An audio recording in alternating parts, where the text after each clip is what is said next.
За та бүгдийнхээ энэ өдрийн амгалан айлтгая. За би 2 өдөр авсан юмнуудаа бүгдийг ингээд нэгтгэхэд бичлээ. Нэгтгэлээ. Одоо та бүхэндээ жинхэнэ одоо энэ амьдрал дээр байгаа юмыг л харуулах гэж байна. Ингээд ийм хүнсний бүтээгдэхүүн авлаа. Энэ хүнсний бүтээгдэхүүн маань 583,360 төгрөг боллоо. Энэ бүрэн тэтгэврийн доод хэмжээ 769,000. 769,000 төгрөгийн 585,360 төгрөгөөр зөвхөн одоо мах, гурил, будаа, төмөс, гэр ахуйн бараа ингээ бүгдийг авсан. За одоо ингээд авсан чинь 183,640 төгрөг үлдсэн.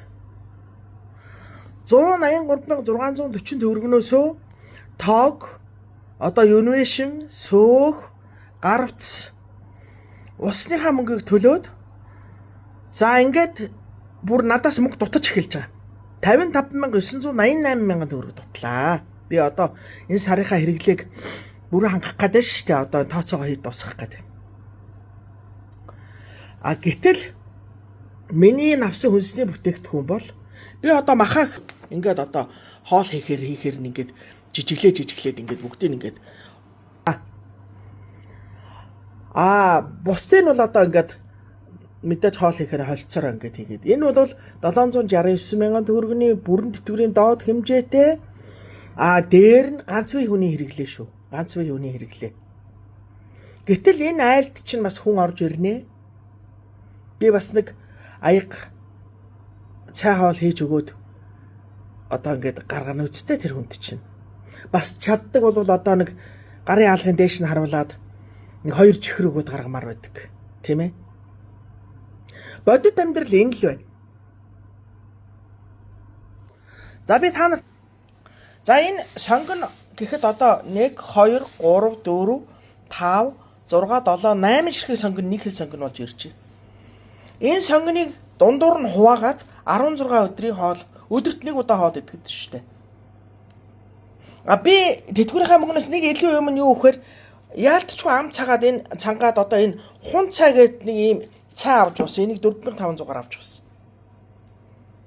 За тэгэл одоо ингээд бусд нь яалтчгүй л одоо ингээд хэрэглээ байлаа. За ингээд тооцоогоо гаргаад үзсэн чинь сар 30 хоногтой гэж бодоход би нэг 14 хоногт нь хэмнээд шүү.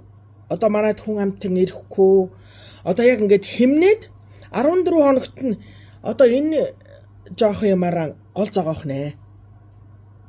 16 хоногт нь одоо Монгол хүний амны бэлэг юмтай хэцүү ч юм аа юу ч хүү байх нэ. Юу ч хүү байх нь.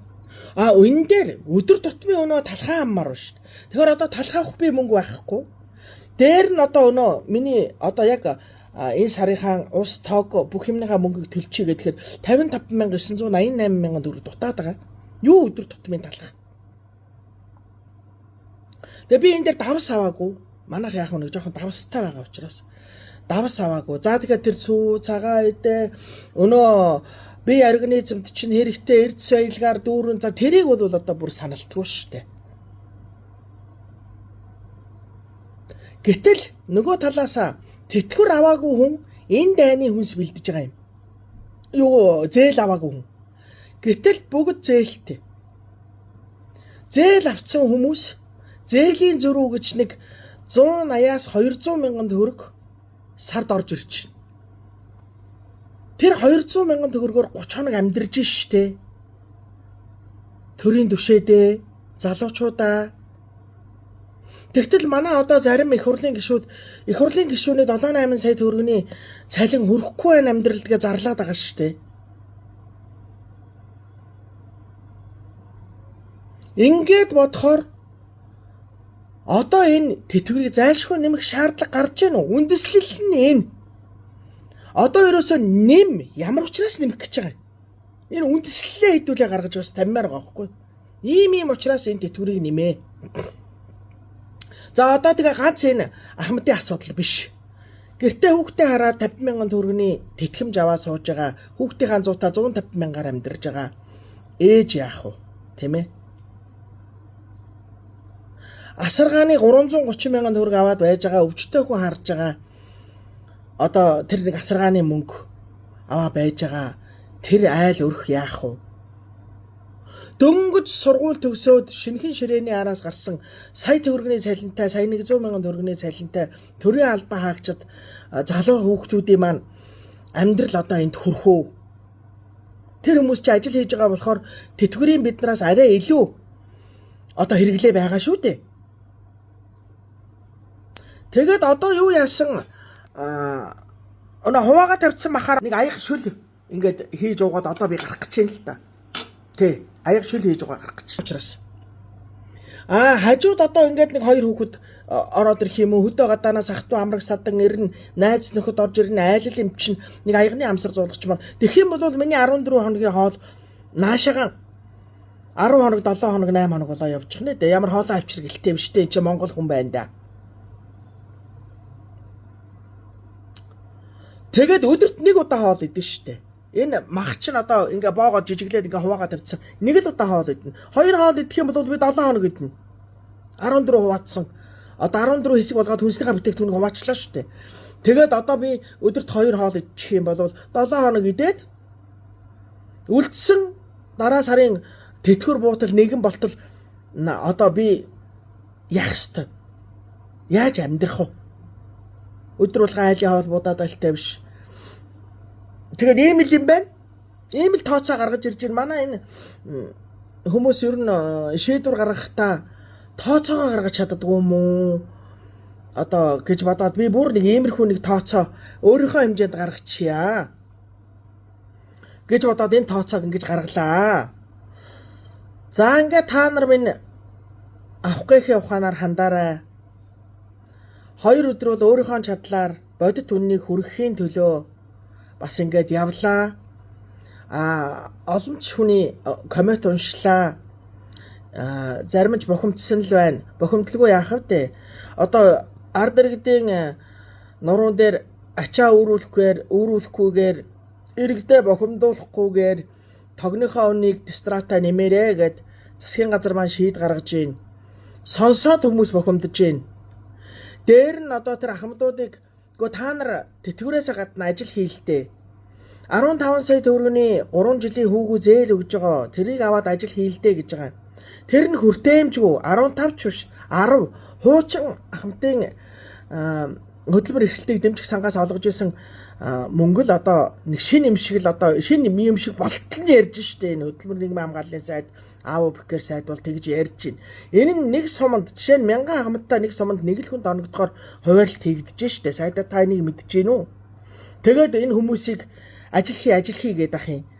Одоо байна штэ хөдөлмөрийн насны цалингийн баталгаа нь байхгүй хөдөлмөрийн насны хүмүүс хөдөлмөр эрхлэх боломжгүй байхад хийдгээ хийчихсэн ахмадуудыг ямар ажил хийгээд ингээд та нэг ийм сони юм яриад байгаа юм.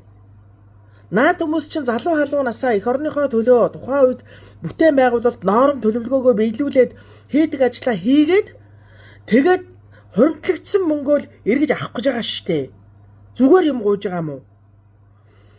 Тэгж байгаа чинь та нар ажил хийгээд ах юм. Хөдөлмөрт сайхан ахмадууд байна. Тэр зээл тусламж чинь олдохгүй байна. 1000 хүнээс ганцхан хүнд олгогдохоор 100000 хүнээс 20 хүнд олгогдохоор наад хөдөлмөр эрхлэлтийн сангаас чинь дамжиж байгаа наад 10 сая төгрөгийн тэр таны яриад байгаа тэр зээл чинь тэгээ явж штэ. 100000 хүнтэй аймагт 20 хүнд өгөхөөр яаж наад хүн чинь үрдэмжтэй байх юм? Яад ажил хийх юм? Төр дараа болохгүй явж байгаа иргэд чинь туйлдаад өнөөдөр төр тандж байгаа шүү. Бусдаас үзүүнээсээ ширхгийн чихэр тамхи бох ширхэглээд аргаан бараад өдөржингөө гуйж яваад өдөр нэг аяг халуун цай олж уучаад орой олсон юмараа дахиж ширхгийнхаа барааг аваад илүү гарсан мөнгөөр талхаа бариад очиж байгаа олон ахмадууд байгаа. Одоо юмны үн бүгд нэмэгдэж байна. Цааш нэмэгдэнэ. Яагаад 5 сарын 1-ээс багш эмчнэрийн цалинг нэг цалинтай болгоно гэдэг шийдвэр гарч ирэх шиг байна. Энэний сургаар нь нэмээд, нэмчгээр нь нэмээд. Тэгэхээр одоо энэ хяналт гэдэг юм ер нь байна уу?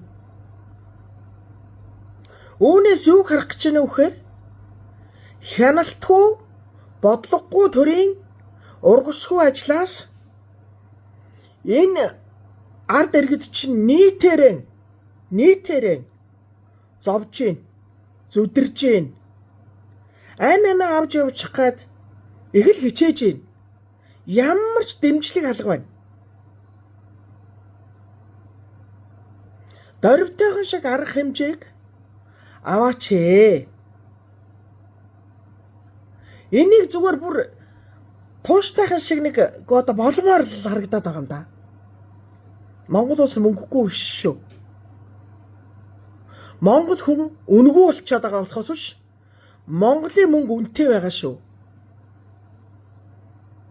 Би та бүхэнд хатуухан сонсогдож магадгүй нэг чин үннийг хэлье. Эрх мэдэл, албан тушаал, сандар ширээний асуудлаас долоондор Монгол хүний үнц нь ийм байж болохгүй. Ийм байгаад үнэхээр сэтгэл өвдөж байна. Энэ сайхан их оронд Монгол хүн өөрийнхөө таавар Монгол улсад хэрэгжиж байгаа хууль дүрмийн хүрээнд жаргалаараа хүн шиг амьдрмаар байна шүү.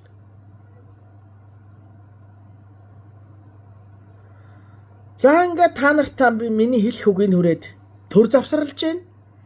Та бүхэн минь авах гээх яваханаар хандаарай. Чадвал хөдөө орон нутгийнхан бол газар дээрээс нэрээд бас ийм юм хийгээч гэж байгаа. Манай хөдөө орон нутгийнхан ч гэсэн сэтгэл гаргаад нутагтаа бас цахаараа яваад нэг ийм хийгээд бас тавих нь бол нээлттэй штэ. Ингээд бие биетэй хайртай бай.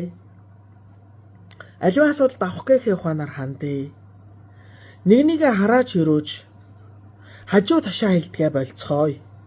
Сошиалд зөв байцгаая, ив ивтэй байцгаая гэж та бүхнийг уриалъя.